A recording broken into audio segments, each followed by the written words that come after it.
Boa tarde, queridos. Sejam bem-vindos mais uma vez ao meu Instagram. Hoje eu irei conversar, tenho o prazer, a honra de receber meu querido amigo, desembargador Erson Rego, desembargador aqui no Tribunal de Justiça do Estado do Rio de Janeiro, professor e diretor do Instituto Nêmesis. Estou só aguardando a entrada do meu querido amigo Erson Rego para nós começarmos então o nosso bate-papo sobre exatamente o Covid-19 e as relações de consumo. Estou aqui tentando deixar fixado para quem for entrando perceber.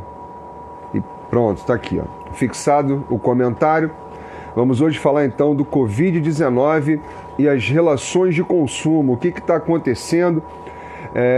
O que o Covid efetivamente tem gerado nas relações de consumo. Pontos positivos, pontos negativos.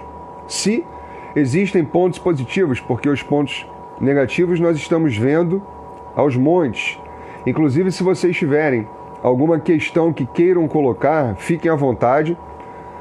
É bom que vocês usem, tá, a caixa de perguntas que tem disponível ao lado dos comentários. É bom que fica organizado. Eu clico na caixa de perguntas e assim, né, eu consigo perceber quais são as perguntas e de repente nós temos 3, 4 perguntas com o mesmo objetivo e eu faço essa filtragem então e passo, né, para o desembargador Erson Rego, ok? Começou agora sim a live, estamos começando, acabei de abrir a live, vou aguardar vocês entrarem. Professor Erson já está chegando também, então podem entrar, convidem os seus amigos. Boa tarde, doutor Ivan, boa tarde, doutora Tatiana, Michel, boa tarde, Alain, boa tarde a todos, boa tarde, Angeli, boa tarde, Sérgio, boa tarde, André, pronto, boa tarde, Marcelo. Doutor Erson já está presente, vou convidá-lo aqui para a nossa live então, ok? E vamos começar a nossa conversa, vai ser um bate-papo bem agradável, né, para não nos cansarmos muito, até porque logo em seguida nós temos uma outra live, também com o meu querido amigo o Erson Rego, porém lá no Instituto Nêmesis. Olha ele aí. Boa tarde, meu amigo, como vai? E aí, meu amigo? Que correria hoje, mas está tudo bem, graças a Deus. Chegamos a tempo.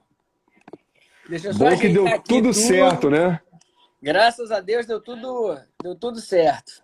Graças a Deus. Estou aqui agora tentando ajeitar os equipamentos, dando um trato, mas agora eu acho que vai dar tudo certo. E aí, como mas é que sem vai? pressa. Os nossos amigos estão entrando ainda também, estão convidando outros amigos para poder eles participarem da live conosco. Então estamos com tempo e tranquilos, né?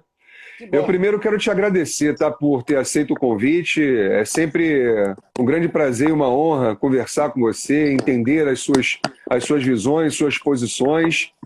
Para mim, evidentemente, as relações de consumo não é algo com que eu atuo constantemente no meu dia a dia, né? Meu viés é mais trabalhista, mas nós não podemos nos desprender também das relações de consumo, até porque faz parte do nosso dia a dia.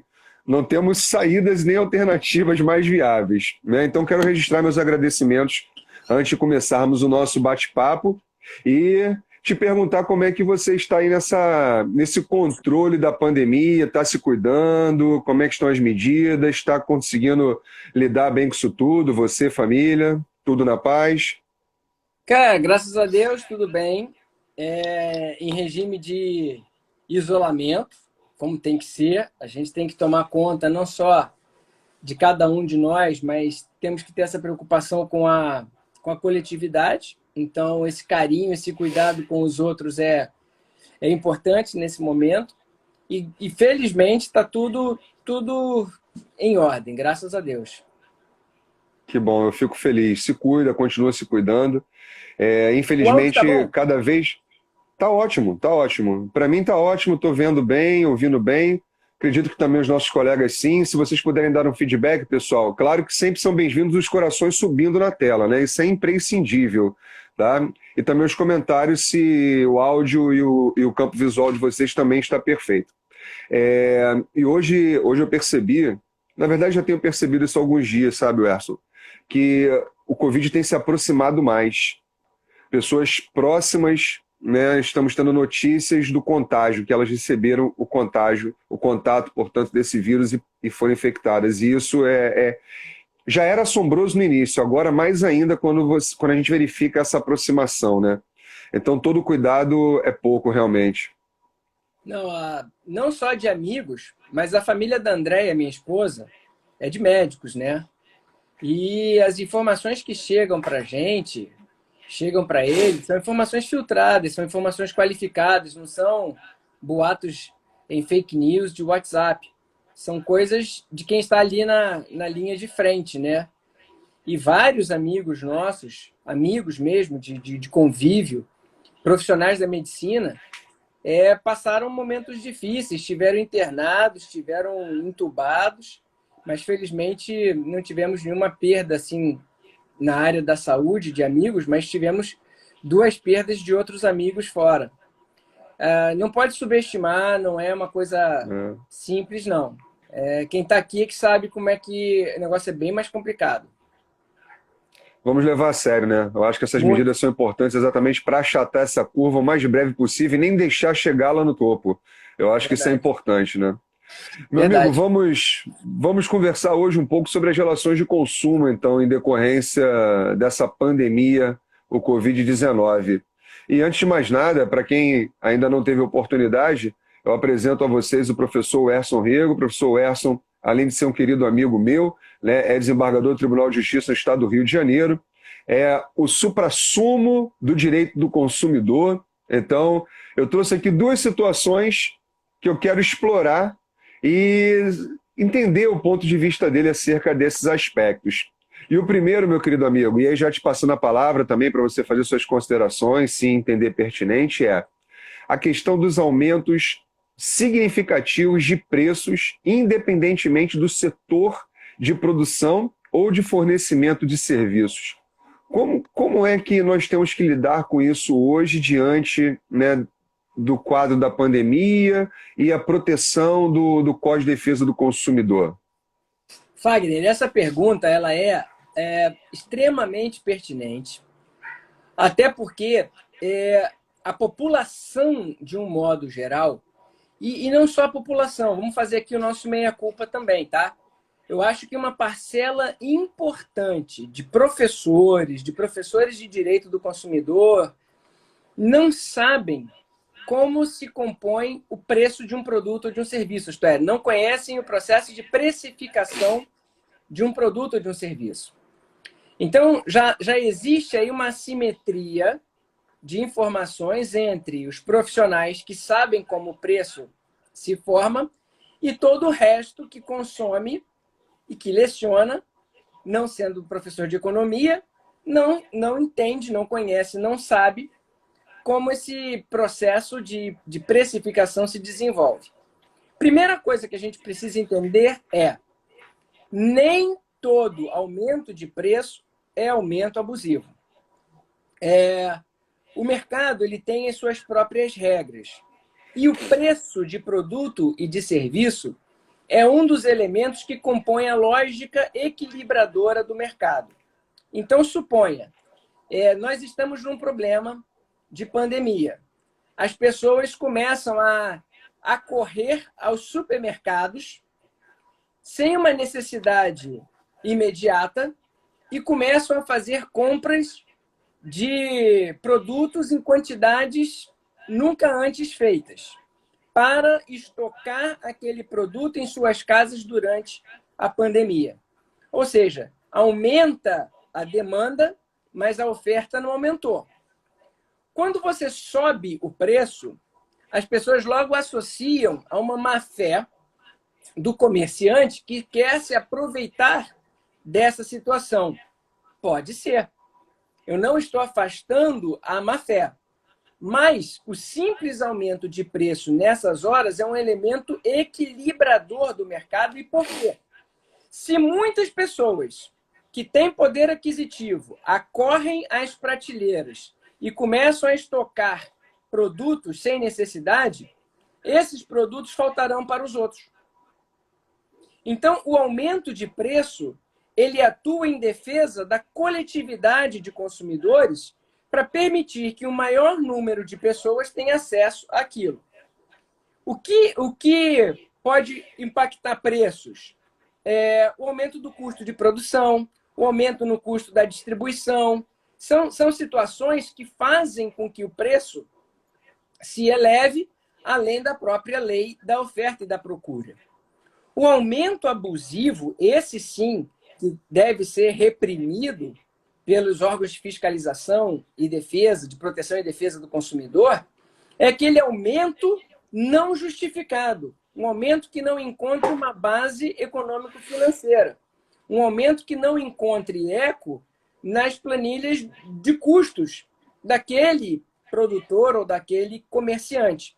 Então, se a minha linha de produção está com um preço menor, mas o comerciante lá na ponta está aumentando, ao invés de repassar a diminuição, ele está aumentando a sua margem de lucro sem uma justificativa razoável, aí a gente começa a cogitar do aumento abusivo. Então, a primeira coisa que eu falaria para as pessoas é: nem todo aumento de preço é um aumento abusivo.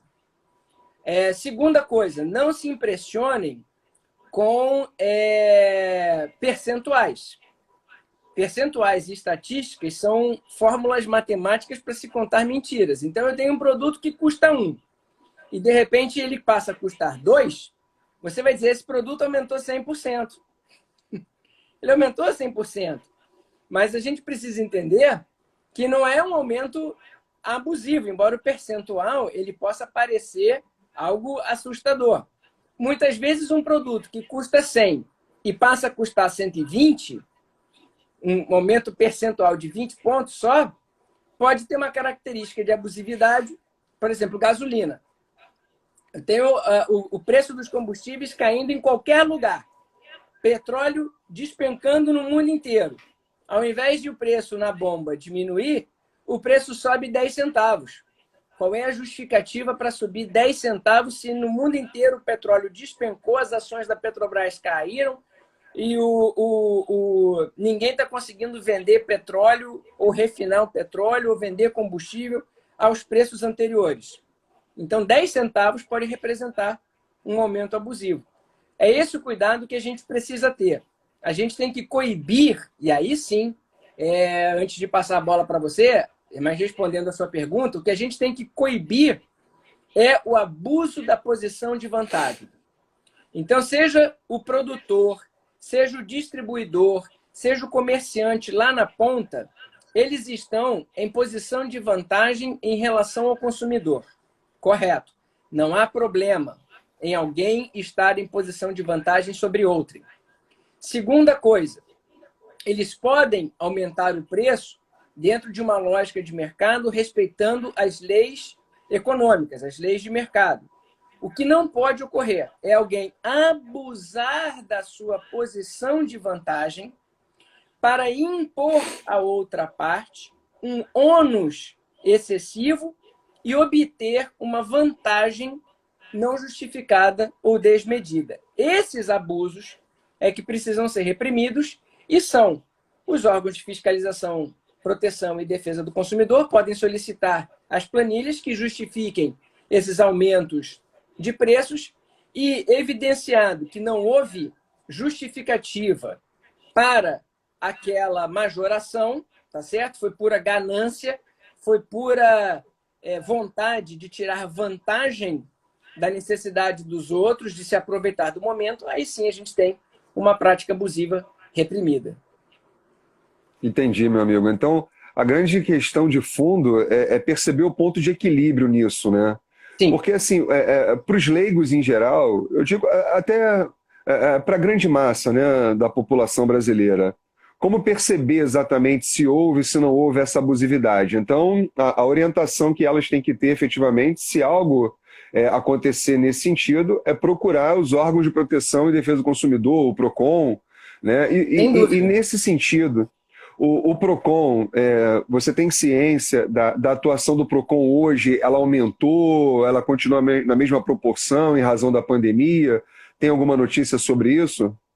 Sim, há vários, os PROCONs, eles deveriam atuar dentro de um sistema, que é o Sistema Nacional de Defesa do Consumidor. Mas, ao tempo em que eles integram o sistema, ele tem a sua autonomia e a sua independência. Então, cada PROCON tem o seu modo de agir e de pensar. Nem sempre os PROCONs conversam entre si e, nesse passado recente, alguns não estavam conversando muito bem com a Secretaria Nacional do Consumidor. Um PROCON de um determinado estado passou orientações, por exemplo, às autoridades policiais de como agir em situações de aumentos abusivos. E a Secretaria Nacional do Consumidor, a seu turno, tinha uma orientação em sentido divergente, de se abordar com cautela essa situação para que não fique caracterizado qualquer aumento de preço como aumento abusivo, a caracterizar aí crime contra a economia popular, crime contra as relações de consumo e tudo mais. Aqui no Rio de Janeiro, nós somos aqui do Rio, o PROCON do Rio tem feito um trabalho espetacular, já vinha fazendo antes da pandemia, mas está fazendo um trabalho espetacular durante esse período de impactos em razão do coronavírus, né? Está fazendo um trabalho fantástico, está recebendo as reclamações, está apurando as reclamações, está punindo aqueles que precisam ser punidos e, em outras situações, tenta também fazer o papel de um intermediador qualificado para aproximar as partes na busca de soluções conciliadas. Mas no ponto específico do abuso, no aumento de preços, está fazendo um trabalho exemplar. Maravilha. É uma boa notícia para nós, né? Que tem um órgão exatamente fiscalizador que está atuando além até mesmo daquilo que ele já atua, e nós sabemos que a atuação do PROCON ela é significativa dentro de épocas de normalidade. E agora, então, né, seguem então os nossos aplausos para o PROCON, né? Para o sistema em geral de defesa do consumidor, né, Werson, que tem atuado bastante, a gente tem visto isso. E com relação às demandas judiciais, elas aumentaram ou não? Houve algum impacto nesse sentido também? O judiciário não parou, né? O Poder Judiciário não parou. A resolução do CNJ apenas suspendia prazos processuais, mas mantinha o trabalho em sistema de home office e de plantões. E aqui no Rio de Janeiro a gente veio trabalhando nesse regime, né, de atendimento de urgência. Era um regime diferenciado de atendimento de urgência, ou seja, plantão. Os juízes trabalhando em home office, os funcionários trabalhando em home office. A produtividade não só foi mantida, como ela foi ampliada em relação aos números do ano passado. Ou seja, produziu-se bastante nesse período de isolamento social. E o número de demandas aumentou consideravelmente. Aumentou bastante o número de novas ações, ainda que essas consideradas urgentes, né, envolvendo aí problemas relacionados ao impacto da pandemia, ao isolamento, ao descumprimento de ordens, à soltura de presos, à violência doméstica, que aumentou, assim, tristemente, mas aumentou bastante. E ações, assim, internação, as ações na área da saúde, né, aumentaram também significativamente. E a gente está projetando um aumento insustentável do volume de ações nos próximos meses. Por isso é que a gente tem incentivado tanto conciliação, porque vai explodir. Eu também tenho dito aos meus colegas advogados isso. Hoje é imprescindível, já era, agora mais ainda, o diálogo. Creio eu que a melhor forma hoje de nós solucionarmos conflitos é óbvio, né? Dentro da medida do possível, utilizando as técnicas de solução de conflito para resolver isso sem buscar o Poder Judiciário, porque nós estamos aí na iminência, eu não tenho dúvida disso também, de afogar o Judiciário, né, em razão de todas as circunstâncias maléficas e nefastas decorrentes da pandemia. Mas nós temos que nos preparar para isso também, né, Werson? Não temos muita saída, nós sabemos que, infelizmente, o brasileiro ele é acostumado à cultura do litígio. Nós, como professores, em sala de aula, nós sempre estimulamos a cultura do diálogo, a cultura da paz, a solução pacífica dos conflitos. Mas, infelizmente, ainda temos essa cultura do litígio que em breve nós vamos conseguir moderar isso de uma forma mais rígida, mais forte, para que as pessoas possam resolver os seus problemas com diálogo, né? Sem ter que procurar o judiciário, que o judiciário seja realmente a última e excepcional medida de solução de conflitos. Creio que também essa é a sua visão, pelo que a gente já conversou em outras hipóteses, né, em outras situações. Sem dúvida. Agora, meu amigo, um outro assunto que as pessoas não deixam, obviamente, de falar sobre ele é com relação a descontos de mensalidades escolares e de faculdades. Essa que é eu acho que alguém até já colocou aqui antes de eu te perguntar, se não me falha a memória. Eu estou sem Aqui, óculos, ó. então eu não estou conseguindo ler as letrinhas que vem aqui embaixo hoje. Já tem aqui, ó. Eu faço isso para você, fica tranquilo. E questão e os descontos de faculdade, colégios, tem que ter, não tem que ter uma lei regulando isso, essa lei tem que ser uma lei nacional, tem que ser uma lei estadual, municipal. Olha que confusão, meu caro amigo. Tá contigo, é a batata quente. Então, de novo, né? Duas premissas importantes nessa hora. A legislação que nós temos hoje, em qualquer área, no direito do trabalho, no direito do consumidor, no direito civil, o direito posto, o direito vigente, ele foi pensado para as condições normais de temperatura e pressão. Então, para períodos de, entre aspas, normalidade. Evidentemente que nas normalidades existem as anormalidades, existem os abusos, existem os excessos, existem os desvios que serão coibidos pelos instrumentos à disposição do Estado e da sociedade civil. Ótimo. O problema atual é que nós não estamos em condições normais de temperatura e pressão. Primeira coisa. Então, o direito, tal qual posto, não foi pensado, não foi legislado para dar respostas a problemas como os que nós estamos vivenciando. Primeira premissa. Segunda premissa.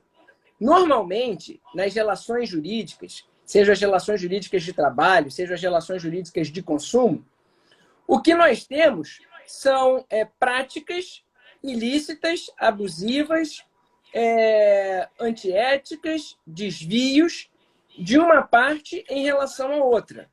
E o judiciário, então, atua aplicando o direito, fazendo cessar a prática ilícita, o comportamento antijurídico, e satisfazendo o direito daquele que o titulariza. Perfeito. O momento atual, ele está sentindo que a pandemia ela atinge a relação jurídica na sua plenitude, na sua integralidade. Não é a situação de um sujeito abusando do outro, um sujeito prevalecendo da sua posição de vantagem sobre o outro, um sujeito com um comportamento antijurídico impondo ao outro que se sujeita uma desvantagem. Não. A relação jurídica, como um todo, foi atingida pelos efeitos econômicos e sociais da pandemia. Ou seja, eu tenho hoje situações em que os dois lados têm razão. E o judiciário é chamado a intervir. Bom, quando os dois lados têm razão e os dois lados têm problemas, a única maneira eficiente de se encontrar uma solução para isso é através do acordo, é através da composição, é através do diálogo. Para isso, haveria que trabalhar a cultura da negociação, a cultura do diálogo e a cultura da transação, que implica em fazer concessão. E a gente não está acostumado a fazer concessão. A gente quer ganhar, mas não quer ceder.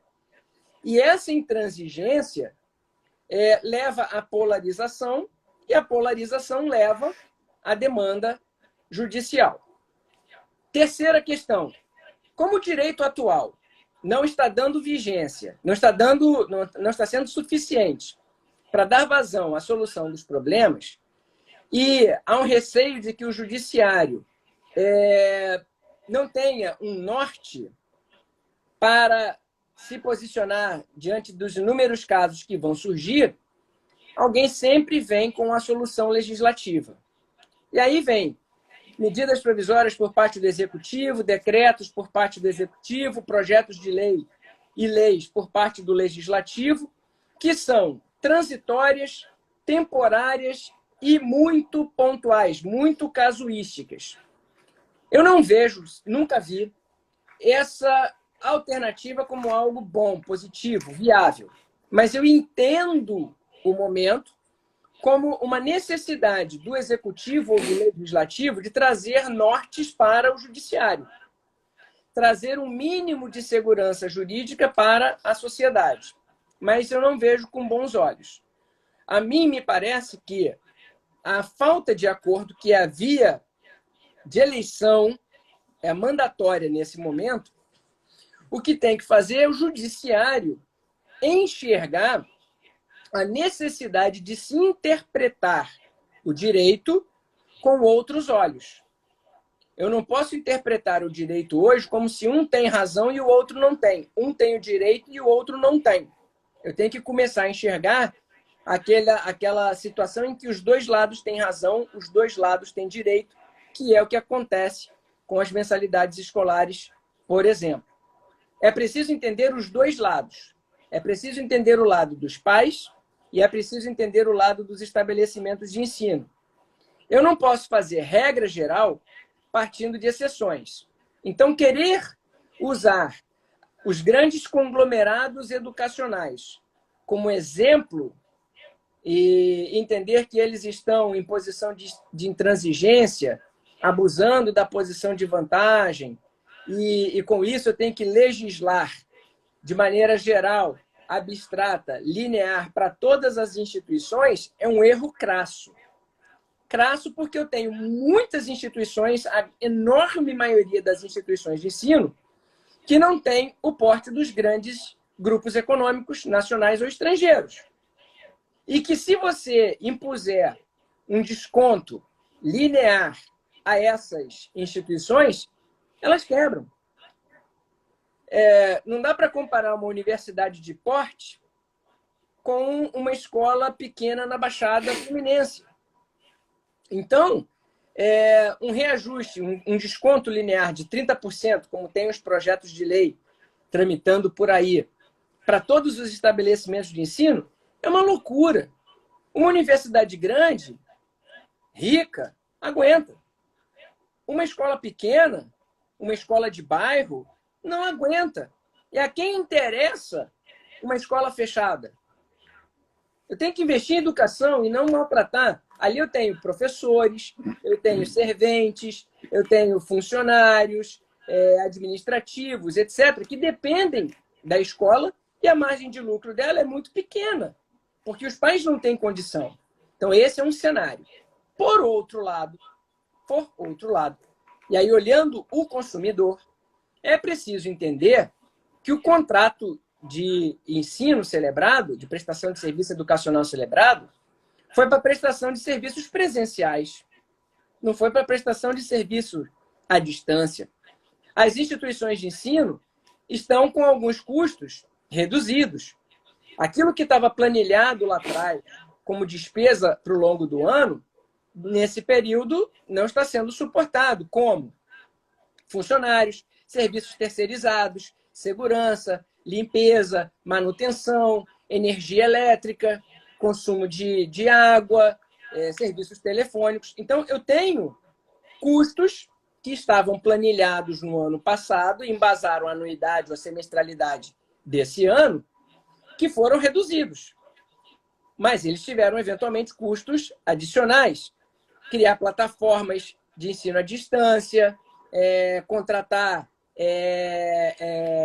licenças para um número maior de pessoas para poderem atuar dentro dessas plataformas. Então, o que eu penso que é o justo nesse momento? O justo nesse momento é avaliar quais foram as reduções nos custos dessas instituições de ensino e quais foram os aumentos de custo, que não estavam previstos nas planilhas do ano passado. Dito isso, qual é a diferença entre redução e aumento de custo? Se houve redução, eu sou favorável a que essa redução seja repassada aos pais e alunos, aos consumidores. Por quê? Porque mantém a base equilibrada. Eu não estou tirando proveito da situação, estou sendo leal, meu comportamento é probo, de boa fé, com os pais. Aquilo que eu tenho de redução final, a minha diferença entre a minha redução e o meu aumento, eu repasso. Isso é temporário, isso é transitório. Voltei ao sistema presencial, voltam as mensalidades aos preços que estavam. Eu acho que esse aqui é o justo. Porque senão, o que vai acontecer? As escolas têm o direito de não dar desconto? Tem. Tem o direito de não dar desconto. O contrato foi celebrado lá. Os pais têm direito à revisão do contrato? Tem. Se provarem que um fato superveniente alterou a possibilidade desses pais de honrarem as prestações nos moldes em que convencionadas. Eles podem pedir a dedução em razão da prestação do serviço estar sendo cumprida de modo diferente do que foi pactuado. E, na pior das hipóteses, eles também podem pedir a extinção do contrato sem ônus, sem multa, sem adicionais, em razão de um fortuito externo, de uma força maior, provada. Então, isso também não interessa para as instituições de ensino. Aí um lado precisa enxergar o outro. É difícil. É exatamente isso. Nesse momento, eu acho que unir as mãos é mais fácil do que o conflito. Atende às necessidades de quem precisa estudar e atende às necessidades daquele que também precisa prestar o serviço educacional. Agora, é exatamente essa linha tênue que as pessoas precisam perceber, sabe, Werson? Não é porque houve simplesmente uma migração da prestação do serviço educacional para o EAD, e tem instituições que ainda estão em fase de adaptação. E como você bem ponderou, há um investimento em tecnologia da informação, em plataformas, todo um sistema que está sendo adquirido e preparado, treinamento para os próprios professores, que muitos, diferente de nós trabalhamos com EAD, mas muitos professores não trabalham com EAD, estão tendo que se adaptar, estão sendo treinados para isso. Eu também participo, né, de treinamentos de professores que não estavam adaptados ainda ao modelo EAD. Então, quer dizer, há também um investimento por outro lado. Não é simplesmente dizer, olha, em razão da migração do presencial para o EAD e a prestação de serviço daquilo que eu não contratei, então, pelo Código de Defesa do Consumidor, eu tenho direito a uma redução proporcional do valor. Isso é bem razoável, mas dentro das colocações que você fez, né? Tem que analisar a conjuntura. E a redução proporcional, ela existiria em situação de vício. Vício de qualidade do produto, ou vício de qualidade na prestação do serviço. Eu não posso entender isso como vício. Pois é. Não é um vício, é uma necessidade. Não é porque a instituição de ensino quis, é porque não teve alternativa. Ou seria prestar o serviço desta maneira, ou seria os alunos não terem aula. Exatamente. Então é muito delicada a situação. Ele tem direito ao desconto em situação de vício. Eu aceito o produto com vício. Mas eu não tenho um vício numa situação dessa. Eu tenho um contrato que está sendo cumprido de modo diverso do que foi contratado. Mas não por vontade do fornecedor. É isso que tem que ficar claro. Mas por necessidade das partes, em razão da situação como um todo que impactou aos dois lados, ao mesmo tempo. Exatamente, eu concordo com todas as suas palavras, embora não seja especialista em direito do consumidor, mas uma questão até de bom senso me conduz a analisar dessa maneira. Porque é exatamente... Eu vi uma pergunta aqui, só para não esquecer, e aí tem razão. Naquelas situações, que falou aqui do transporte escolar, naquelas situações em que o serviço não está sendo prestado, creches, o serviço não está sendo prestado. Jardim de infância, o serviço não está sendo prestado. Transporte escolar, O serviço não está sendo prestado. Ora, nessas situações em que o serviço não está sendo prestado de forma alguma, não houve uma substituição, aí você tem até a exceção de contrato não cumprido. Enquanto você não cumpre a sua parte, eu estou desonerado do cumprimento da minha. Então, naquelas situações em que o serviço não está sendo prestado e não foi substituído por uma forma alternativa, nessas situações é muito razoável se invocar o desconto ou até a exceção de contrato não cumprido para não pagar enquanto o serviço não for restabelecido. É justo.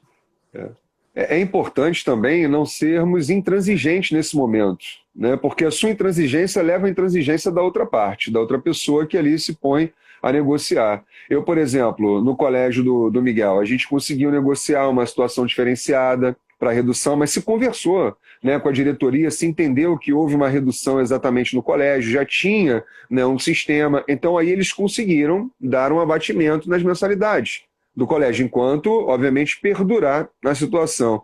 E com relação ao transporte, Miguel também usa transporte. Eu não eliminei o pagamento do transporte, porque, por outro lado, eu tenho que ter um pouco de bom senso também de entender que aquela pessoa está numa necessidade.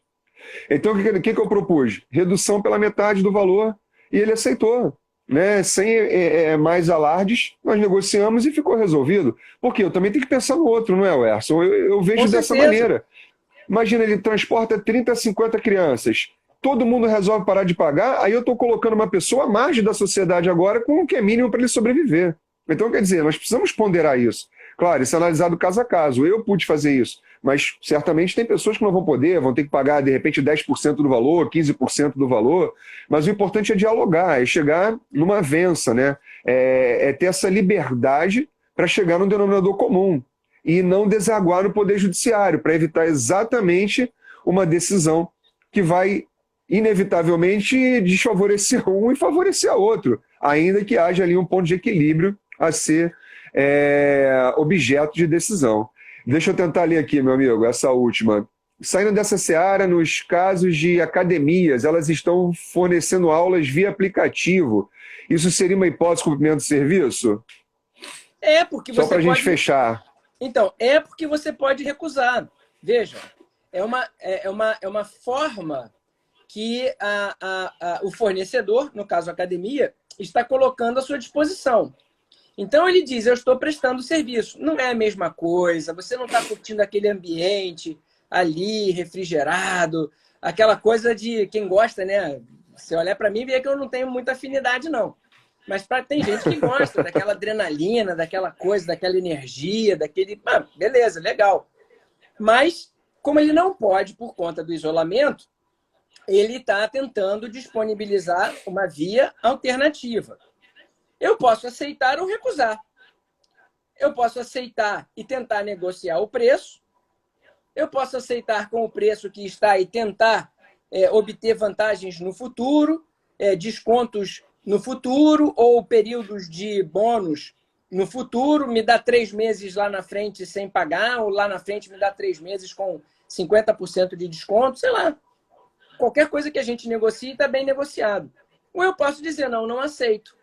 Eu quero rescindir o meu contrato, resolver o meu contrato, sem pagar as multas pelo cancelamento. Também é uma alternativa. É isso, é você conseguir enxergar o outro, é conseguir manter um comportamento de boa-fé e, sobretudo, com a sua conduta, não levar o outro parceiro contratual à ruína. É isso que deve imperar nesse momento. Perfeito, meu amigo. Eu comungo do mesmo pensamento e eu acredito que a live foi muito esclarecedora. Eu encerrei as minhas indagações, né? O que eu queria, na verdade, ouvir, dentro do que eu imaginei de perguntas, já foi respondido. Eu estou bem satisfeito. Só lembrando, né, gente, que aí eu acredito que a questão dos cursos em geral, nós vamos partir da mesma premissa, né? Mantendo a coerência do que o Erson acabou de informar. Agora, só para lembrar, nós não podemos entender que a mudança do serviço presencial para o serviço online acarreta vício, como o Erson bem colocou aqui, né? Nós estamos tendo a prestação de serviço, só que numa outra modalidade.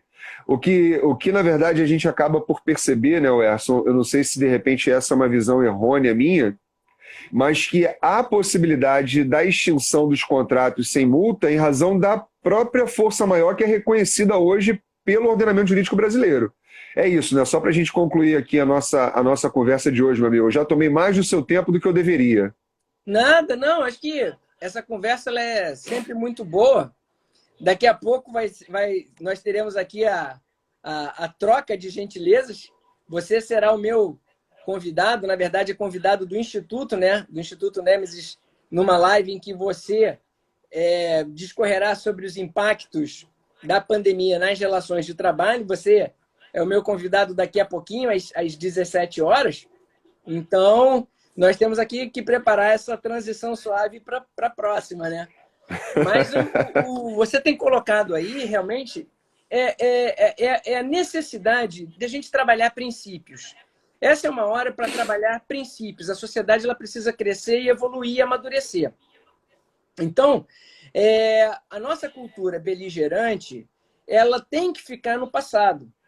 A gente Perfeito. tem que aproveitar esse momento para crescer como indivíduo, para crescer como coletividade e para crescer como sociedade e até aperfeiçoar a humanidade. Eu acho que se as pessoas tiverem um pouquinho de inteligência e pararem para refletir sobre o que está acontecendo, mas refletir com a mente aberta, né? Vai perceber que o mundo não pode ser o mesmo depois que isso passar. Nós estamos com uma oportunidade de ouro de evolução. E isso passa pela nossa revisão íntima. Começa em cada um de nós, não tem jeito. É saber o que eu posso fazer em prol do outro, o que eu posso fazer menos para mim, o que eu posso querer menos para mim. A gente está percebendo hoje que consegue viver com muito menos. A gente está percebendo hoje que a gente não consegue viver sem certas coisas, sem o contato humano. A gente não consegue viver sem o contato humano. As pessoas estão deprimidas, estão tristes, porque não conseguem. O ser humano gosta de um afago, de um abraço, de um beijo, de um aperto de mão. A gente gosta do calor humano. A gente precisa disso. Mas a gente não precisa de tantas outras coisas. Quanto a gente está aprendendo ficando em casa, valorizando a família, valorizando coisas pequenas que a gente não dava o menor sentido para elas. Isso vai impor a gente uma reflexão. Enxergar o outro é um exercício que a gente começa a praticar diariamente. Eu acho que de tanto praticar, a gente vai aprender. A educação formal e informal das pessoas, tudo passa pela educação. A gente está aprendendo a trabalhar nesse ambiente virtual, a fazer reuniões virtuais, aulas virtuais. A gente está aprendendo a lidar com esse universo que nos exige muito pouco. É isso aqui, ó, é uma câmera na minha frente. Eu até tenho aqui em casa uma estrutura, porque a gente dá aula. Eu até tenho luz, telas de computador, microfone especial, que hoje não está nada funcionando, porque eu cheguei em cima da hora. Mas a gente tem essa estrutura que auxilia, mas é só isso. Antes a gente saía para gravar em estúdio. Cara, a gente precisa de muito menos. Então, acho que a gente vai sair dessa muito mais fortalecido como indivíduo, como comunidade, como sociedade e até como humanidade. As pessoas não tolerarão determinados tipos de ações e comportamentos daqui para frente. E, por outro lado, passarão a exigir uma ética maior das pessoas, um comportamento mais probo, um comportamento mais empático, né, em relação ao outro, aprendendo a se colocar no lugar do outro, aprendendo a negociar e a transigir. É o que eu acredito, assim, sabe, o Fagner? É o que eu penso que deve acontecer no futuro. A gente passar mesmo, como eu sempre cito isso do Flávio Tartucci, porque ele usou uma expressão que, para mim, ela é perfeita. é uma regeneração. Eu acho que a gente tem uma oportunidade de regenerar tudo, tudo. Não apenas nós, como indivíduos, mas nós como seres que nos relacionamos juridicamente, seres que convivemos em sociedade. Então, acho que é um momento em que as pessoas precisam entender essa mudança que se faz necessária. E a gente vai fazer a nossa parte, né? Vai falando, Exato. vai tentando orientar. E agir, né? Para Nós seguir vamos. de exemplo. É isso. Nossa missão, né, meu amigo? Nossa missão. É isso Olha, aí. eu faço das suas palavras as minhas, não coloco nenhuma vírgula nelas, só as reproduzo e carimbo nas palavras embaixo. Eu te agradeço aí pela oportunidade, por ter aceito o convite, por ter vindo aqui no meu Instagram, expor as suas palavras, seus pensamentos. Tenho certeza absoluta, né, que foi extremamente útil para cada um que aqui esteve. A live vai ficar salva, as pessoas vão poder ver. Se você me permitir, depois eu também coloco no YouTube para as pessoas terem acesso.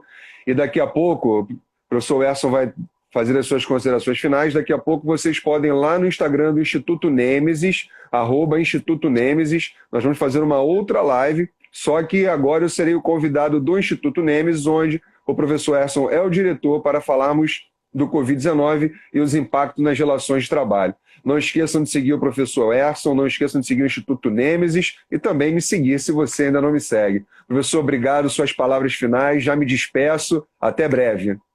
Até daqui a pouquinho eu vi aqui as minhas filhas falam assim, pai, por que você faz assim? Por que você parece assim nas imagens? É porque eu não enxergo. E aí a gente não quer colocar o óculos para não aparecer de óculos, aí fica pior, fica com cara feia, assim, né? Mas hoje nem isso, porque eu não tô mesmo. Então, mas eu vi aqui um comentário, acho que é Val, não consigo ler, mas ela falou assim, olha, eu tô vendo mais o Deixa eu Dr. ver. Esson do que a minha família. Eu falei, cara, eu já tô ficando É, enfadonho, porque a gente está realmente trabalhando muito. A gente está produzindo muito mais. Hoje, assim, é só aqui entre a gente, tá? Que ninguém nos ouça.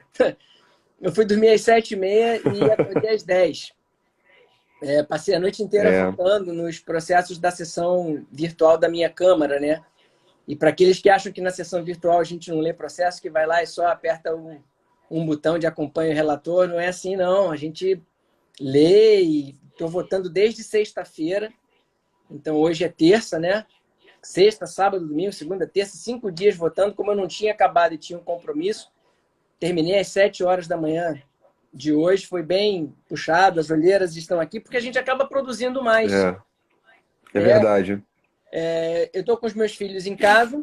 Eu tenho uma filha que faz medicina, então ela está no olho do furacão e meu bolso também. E eu estou praticando tudo aquilo que eu falo, estou sendo o máximo coerente possível.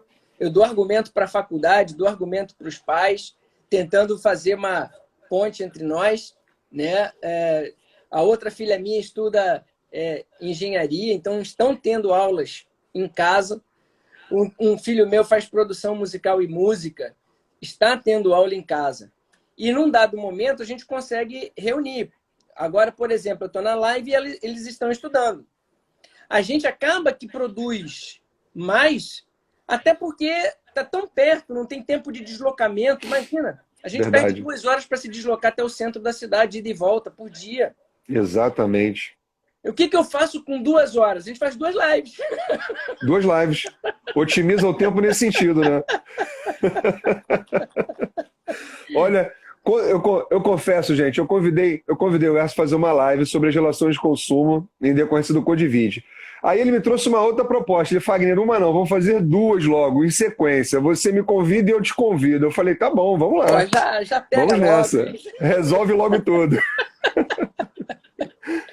Então tá, meu amigo. Obrigado. Até daqui a pouco. Nós temos 10 minutos para começar outra. E dá tempo só de tomar uma água, lavar o rosto e voltar. Isso. Olha, muito obrigado pela gentileza do convite. Eu tenho que dizer isso. Você me convidou primeiro. Então, eu retribuí o gesto de carinho, embora você já seja professor do Instituto, tem lá um curso junto com outros queridos amigos, o Reset, a Aline, a professora Vólia, e a gente agora vai tentar aí trazer algumas coisas novas para atualizar lá. Você já é um querido amigo da casa, super respeitado. Então, foi uma forma de retribuir dentro das nossas possibilidades. Para quem não sabe, você sai da nossa live às quase 6 horas e vai para uma aula virtual, vai para uma aula Exato. online. Então, a gente está trabalhando como um louco, a gente está trabalhando bastante. E fazendo o que gosta, porque você não está ganhando para fazer live, eu não estou ganhando para fazer live. A gente, para dar aula virtual, sei lá, alguns são remunerados e outros não. Não é a mesma remuneração de aula presencial. E a gente não está nem aí. A gente está fazendo porque a gente gosta, a gente está fazendo porque é uma maneira de estar próximo de amigos queridos que o isolamento está afastando, de estar em contato com os nossos alunos, de estar em contato com as pessoas que nos querem bem, que nos seguem, que nos admiram, que nos dão palavras de incentivo e de estímulo. E é o tempo também que a gente leva algum esclarecimento que vai disseminar. Essas pessoas que estão aqui nos ouvindo, se concordam com o que a gente fala, elas reproduzem, se discordam, elas entram em debates, em discussões com outras pessoas. Em reflexão. Mas estamos sempre colocando os assuntos em pauta para reflexão maiores, né? E é isso que eu acho que é o que está valendo a pena nisso. A gente está buscando conhecimento, autoconhecimento, propagação de conhecimento. Gente, vamos enxergar os sinais. Isso é muito rico, né? É muito rico. Eu tenho dito isso em todas as lives. Eu tenho feito live também com outros juízes, desembargadores, ministros. E é o que eu sempre falo, né? Nós estamos aqui plantando a semente da reflexão como acadêmicos. Aqui eu não sou advogado, o Erson não está como desembargador. Nós estamos como professores, né? Tentando plantar aqui sementes de reflexão para que a gente possa evoluir, principalmente como seres humanos e reflexamente como profissionais, sem dúvida alguma, né? É isso. Meu amigo. Meu agradecimento a você pela gentileza do convite e já aproveito agora para convidar a todos que estão aqui nos assistindo para em 10 minutinhos irem lá no perfil do Instituto Nemesis, @Instituto Nemesis, que nós teremos o professor Fagner Sandes falando sobre os efeitos da pandemia do novo coronavírus sobre as relações de trabalho. Não percam, eu tenho certeza que vocês terão uma aula sobre o impacto nas relações trabalhistas. E é isso. Bem-vindo daqui a pouquinho lá na nossa sala. Obrigado pelo convite, meu amigo, e obrigado a vocês que nos prestigiaram aí com as suas audiências nessa live tão concorrida. Eu que agradeço, meu amigo, mais uma vez. E até daqui a pouco, né? Daqui a 5, 8 minutinhos estaremos juntos novamente lá no Instituto Nemesis, pessoal. Não esqueçam. Eu coloquei o Instagram, @Instituto Nemesis. Só seguir e apreciar a nossa live lá, tá bom? Isso. Erson, até já então, meu amigo. Um abraço. Até já, amigão. Tchau. Tchau, tchau. Pronto, queridos. Tenho certeza que vocês adoraram, amaram a live. Não esqueçam de seguir o professor Erson, tá bom? Foi um prazer enorme tê-los por aqui. Até daqui a pouco, lá no Instituto Nemesis. Um forte abraço. E a live ficará salva. Se você quiser rever, fique à vontade. Não esqueça, coraçãozinho subindo e joinha pra gente. Até a próxima.